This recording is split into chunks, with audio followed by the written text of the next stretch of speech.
Okay. Right. I couldn't face the team at half-time. I went into the back of the stadium. But then on the bus, so our assistant coach was blowing up saying, Eesh, it was so unfair, blah, blah, blah, whatever. And then on the bus as we were leaving, because we lost that game 3-1, Brownie, just all I heard at the front of the bus was this booming laugh. He could not stop himself laughing because he'd seen a replay of it and then started going. I mean, she was 5 foot in the air. It wasn't great, was it? It was mistimed. There was no intent to it. It was definitely a mistimed tackle. I still think she kind of saw me coming at a very slow speed. Maybe she thought I was, and kind of... But anyway, I felt terrible because it was about 35 degrees Celsius that game against one of the best teams in the world, and I'd managed to royally screw it up. and for not just everyone, but myself. But... it was one of the best experiences of my career because it made me a much better footballer and it made me reassess the way I approached the mental approach to the game. So you're going to say tackles. Definitely. Well, funnily enough, I've only had 2 red cards in my career and both were against China. And the other one I think was even harsher. I was really hard done by the other one. That's what they all say. Yeah, exactly. So, yeah, it was horrendous at the time, but I'm a world record holder. That you can say. It's a claim to fame. It's a claim to fame. Quickest sending off. Do you know something? So the first time I worked for ESPN as well. So this is for the Women's World Cup in 2011. And I'm sitting in next to World Cup winners. Brandy Chastain's that side and Kate Markgraf's the other side. Mia Hamm was somewhere else. And so they've got all these highlights clips of all the World Cup winners. And then my highlight clip to show everyone that I was going to be one of the pundits was that. It haunts you to this day, doesn't it? That just shows you the type of footballer I was. My only highlight clip was me getting sent off. Like, thanks for that, guys. I know. I guess at the time you didn't realise how much that red card would become a big deal throughout your rest of your career in punditry and, to be fair, now producing probably. Exactly. But you know what? That's what I mean. Out of such a negative experience, it's actually become a really positive experience because not just for me personally, but even professionally, it's... Who wants to see someone that scores all the goals? Why don't you see someone that hacks a player? It's so much better to see stuff like that. Eesh, that's definitely worth 5 points, was that? What an incredible answer. She's off the mark. Let's just talk about... So you then moved from Australia and you relocated over here, back to the UK. And you spent a year in 2012-13 playing here for the Millwall Lionesses. Millwall Lionesses. No one likes us. We don't care. That's the one. I mean... How different was it when you rocked up here to play compared to where you'd left? I wasn't going to play. I think I was done because I'd done my cruise ship a few years before, and I just thought the 11-a-side version of the game I was kind of done with. I just wanted to play 5-a-side, but it was quite difficult for me to actually find somewhere to play. A lot of my husband, Cookie's mates, wanted me to play with them, but because of the FA rules, I wasn't even allowed to play in a goals league with them, and I was finding it difficult to find any social football. So I thought I'll go and sign up with Millwall. And, I wasn't in the best shape ever. And it was more for the social aspect of playing for Millwall. But it was fantastic. It was great. Except for...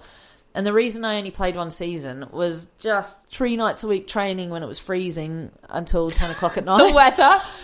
Honestly, weather, did you? I just couldn't do it. Or going... And the dripping pan at Lewis, I remember, is a particularly...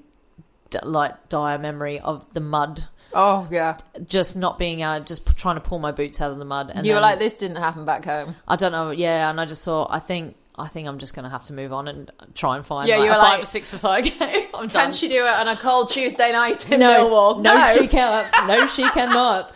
I used to actually ride my bike to training, and it was so cold on the way back. I couldn't. I'd usually just get a cab back and lock my bike up somewhere. And all my teammates would just ask me, "What are you doing here?" I said, "I moved here for love, and I think I'm going to move back because I'm not sure that's enough." I'm falling out of love very quickly. It's too cold. Well, thankfully for us, you did stay, and in actual fact, you went into punditry, which I have to point out, isn't something that every player gets the opportunity to do. It's not a natural right just because you played the game. It's quite a hard thing to do. What was your route to it? Did you fall into it naturally or did you have to hustle a bit? I was pretty lucky because I was always going to go into coaching after I finished playing football. I'm a football nerd. I love watching tactical analysis, and it's Like, it's, that's my thing, and I love it. So I was always going to go into coaching, and then I got the opportunity to actually do some co-commentary for the ABC on the W League back in Australia, which is where after that, then I got the job with ESPN as a pundit for the Women's World Cup. Personally, I prefer the co-commentating because you get more time to talk about the game and analyse the game. And punditry is a funny thing as a footballer. It's actually, and I think there's an art and a skill in being able to get your point across and say something quite profound in 15 seconds. Because realistically, you don't get much more than, 30 seconds, 45 seconds to make your point, especially at half time. The builder, that time frame isn't that much. But do you worry about what type of pundit to be? Because you do get different types. And I know I've worked with some people who had finished playing football, was coming in to do punditry because they wanted to for the first time and comment on the game. And they were really like, I don't know how far to push this. I don't want to offend people because I still work with people in the game and I know these people and they're my friends. But at the same time, they were like, I don't feel I can really just sit on the fence because you've got to have an opinion. So it's actually quite tough to find a balance. It is, but I think anyone that knows me does know that I can be a bit of a sledgehammer to the face and will be honest and critique. The way you critique, you need to put context to it and you need to explain. And if someone's got a differing of opinion, and I remember having an opinion on some refereeing decisions, particularly of an assistant referee, and then before the next game, that assistant referee came up to me and had heard the coverage and explained to me what had happened. And I said, thanks. And I'm quite happy to, if I get the chance, to acknowledge that in another type of coverage, because no one's always right, but it is a game of opinions and it is a game which is very subjective and you need to understand that. And I think as long as you're analysing the game rather than the people, that's what it's about. And you're going to get it wrong sometimes and sometimes you're going to get it right. And it just depends whether people can take the criticism or not. And I was always quite happy to take it as well. And it's not like your job as a pundit is to analyse the game. Also be yourself. Be yourself. Be authentic. You have to be authentic. To work with are people that are just themselves. Exactly. Absolutely authentic. And you just have to realise that you can't go into it if you want everyone to like you. You just can't. You have to have thick skin, whether you're a presenter or any type of subjective role in TV, and lots of them are. People don't like how you look. People don't like your voice. People don't like what you're saying. You kind of just have to let it roll off your back. Yeah, water off a duck's back, isn't it? But I think the best people that actually have the longevity, and you would know this, you have to be really self-aware. And as hard as it is, the thing I found really difficult was watching back the co-commentating, because I hate my voice when you hear it back, or seeing things that you made a mistake when you're actually a pundit and you just cringe because you're out there, aren't you? You are out there, you're forward facing. But I've never been afraid to embarrass myself, so why would I change? That's great. And that's what we love about you. So much personality. Look, you're around the game now, albeit in a slightly different capacity. Let's just chat about the progression that has happened from your playing days to where you see the game now, because it has come on a phenomenal amount, hasn't it? Huge. And I love it. I absolutely love it. I love seeing every 4-year cycle for a Women's World Cup the visibility, the quality of play, and the investment in the game. And we always need to keep reminding ourselves that we are coming from a different historical aspect to the men's game. We've got a lot of catching up to do, but there is progress being made. And you do have these seminal moments where there's a big spike. So 99, I think, was a big spike for the Women's World Cup. And I think 2019 in France was another big spike. And I'm really excited that now the Women's World Cup is in Australia and New Zealand next time, because I think that is a good place to continue the momentum. And it feels like rather than going up and then coming back down, we're going up and maintaining that level of momentum for a little bit, for a lot longer. And I think it's just exciting. And you know, the other thing I love, probably these days, it's close to 100% of my work is in women's sport or women's football now. WSL, Women's World Cups, the W League. It's the documentary I'm working on now. That, to me, I never thought that would be able to happen as a producer in TV, in sport TV, and in football. I mean, we'll touch on the documentary a little bit later because I want to sort of ask you about that because I think it's phenomenal. But just talking about the WSL and the rise of women's game over here, you've now got, I know you're still very good friends with a lot of the Matildas. How incredible is it for the WSL that players like Sam Kerr have now signed and they want to play here. The WSL is very fast becoming the best women's league in the world, and it's not far off. And I've said I should just point out, if you don't know what the WSL is, it's the Women's Super League. Women's Super League, which is effectively the Premier League for the women's game here in the UK. Absolutely. And when I moved here in 2012, I thought our league in Australia, technically, tactically, was better than the WSL. That is not the case anymore. But the big game changer, there was always Chelsea. Arsenal were always really strong.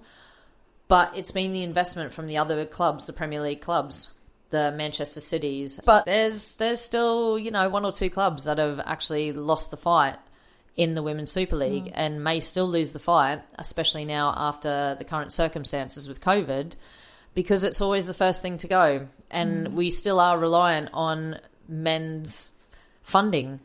We are, and we're relying on that one club mentality. But again, the investment in a lot of those big clubs is a game changer, and I can see that's only going to get better, because I still think as a product, I know it's the first to go of times of austerity, but it just doesn't cost a lot. Your return, but what we need to improve is the return on investment, because that's where it falls away. We don't get the TV rights money, the cost, getting bums on seats, ticket prices. That's where we need to improve to make it more commercially viable. Yeah. And sponsorship as well. I think sponsorship's getting there, but it's the TV rights, visibility and stuff like that. They have done well in terms of, you can now watch WSL and BT Sport. And there have been some phenomenal games where they filled the stadiums. Yeah. They are. And unfortunately, they're still one-offs. The problem that I think the WSL still has is it's such a congested fixture list, isn't it, Becky? You work in football. I do.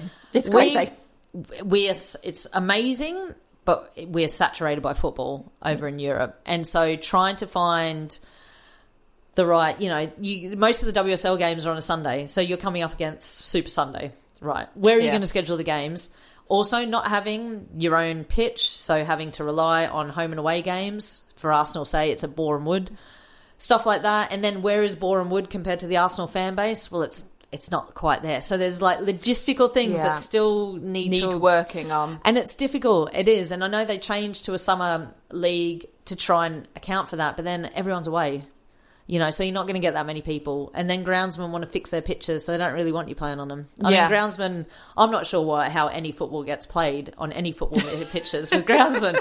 Groundsmen have these amazing pitches and don't want anyone to touch them ever, which I think is huge. So the FA Cup semi-final or something is actually being played before a men's game, which is... Yeah, they're playing the back-to-back. Which, we do that in Australia, and I don't think it's such a big deal, but for some reason over here, it's mind blown. What? You want to play before the men?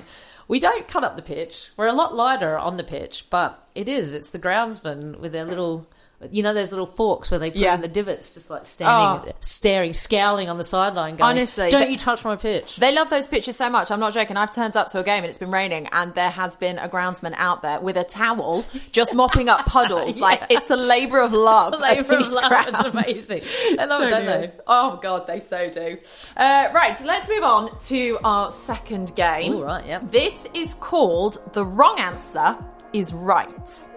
Now, this is all about, sport. It's quick thinking, on the spot, adapt to all the situations, and sometimes you're just plain blagging and winging it. Let's face it, aren't we? So, that's how I do it. Yep. Yeah, that's how we all do it. Yep. So, with that in mind, it's a sports-related quick-fire questions, and all you have to do is answer with the wrong answer. Oh, okay. Yeah? It makes me quite nervous, actually. Okay, yeah. What's more nerve-wracking, this quiz or a World Cup? This quiz. Yeah. See, it's what we do. So we are going to get 45 seconds on the clock. Ready? In 3, 2, 1. What colour is grass on a football pitch? Red. Who are the Matildas? New Zealand. How long is a game of football? 70 minutes. Where were the 2012 Olympic Games held? Australia. Which team does Emma Hayes manage? Arsenal. What does WSL stand for? Weather Silly League. Which sport is played on a court and uses shuttlecocks and nets? Football. Which sport does Mo Farah compete at? Tennis. Name the Lionesses' manager. Phil Neville. Or... No, that's... Well, no. You got... I need a new one. He's still the manager. Arsene Wenger. Name an Olympic sport. Yes. That's it. Time is up. It's hard, isn't it? You know, I said the Phil Neville one because I thought, well, he's not going to be the manager anymore. No, but he currently still I is. know. Until